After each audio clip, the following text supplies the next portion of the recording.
Hello and welcome. Today we are learning about Noah and his ark. Adam and Eve had children, and their children had children, and their children had children, and the people began to forget God. People at this time on earth had been very bad. They started to fight with one another, they lied, they cheated, they stopped listening to God. However, there was once a good man named Noah. He was righteous. He walked with God. God was pleased with Noah. Noah and his wife had 3 sons, Sem, Ham, and Japheth. God reached out to the people. They ignored God and continued in their wicked day. One day, a sad God said to Noah, "There will be a flood over the earth.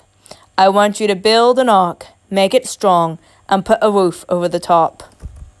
Noah and his family trusted in the Lord. So Noah and his family built the ark. It was hard work. Building and sawing, the rest of humanity laughed at him and asked why they were doing such a silly thing. But Noah and his family kept building. Finally, the ark was finished. God said to Noah, "Gather 2 of every kind of animal, 2 tigers, 2 giraffes, 2 elephants, 2 bears, 2 hawks, 2 doves, 2 moose, 2 ostriches, 2 sparrows, 2 crocodiles, 2 lizards of every kind." God told Noah to gather every single animal on the earth, mammal, reptile, and bird. God told Noah to put the animals in the ark so that they would be safe. God said, "Gather enough food for you and your family and all the animals, because the flood will last a really long time." Noah did everything God told him to do. It began to rain. Noah and his family and all the animals had boarded the ark. It started to rain for a really long time. The waters rose higher and higher over the earth. The ark was tossed and turned on the water, and still it rained. It rained and it rained. God looked after Noah, his family, and all the creatures in the earth. And it rained, and the entire earth was covered in water. God looked after Noah, his family, and all the creatures in the ark. Finally, the rain stopped. The ark floated calmly in the water. Gradually, the water level fell. Noah looked out of the ark. He could not see land. So Noah sent out a raven to see if there was dry land. The raven flew and flew, but did not return to the ark. So Noah sent out a dove to find out if there was dry land. The dove came back exhausted. There'd been no place for it to land. 7 days later, Noah sent out the dove again. This time it came back with a small olive branch. Noah was very excited. He waited another 7 days, and then he released the dove again. This time it did not come back. There was dry land.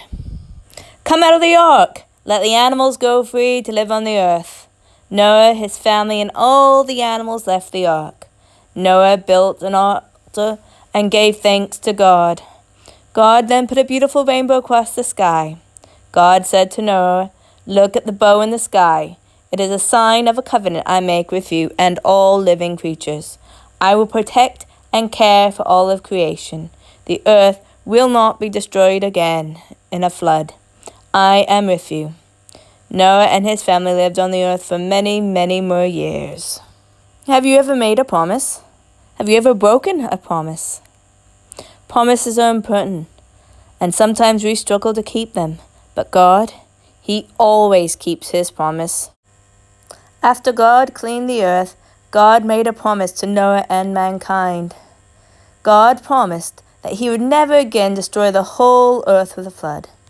As a sign of this promise, God put a rainbow in the sky. God said, "I have sent my rainbow in the sky, and it will be a sign of the promise between me and all life on earth." The rainbow reminds us of the promise God has made, the promise that God has kept. Noah's story is an example of how God saves us. It is a foretelling of the great salvation promised in the gospel. Do you know how rainbows are made? Rainbows are made when rain hits light.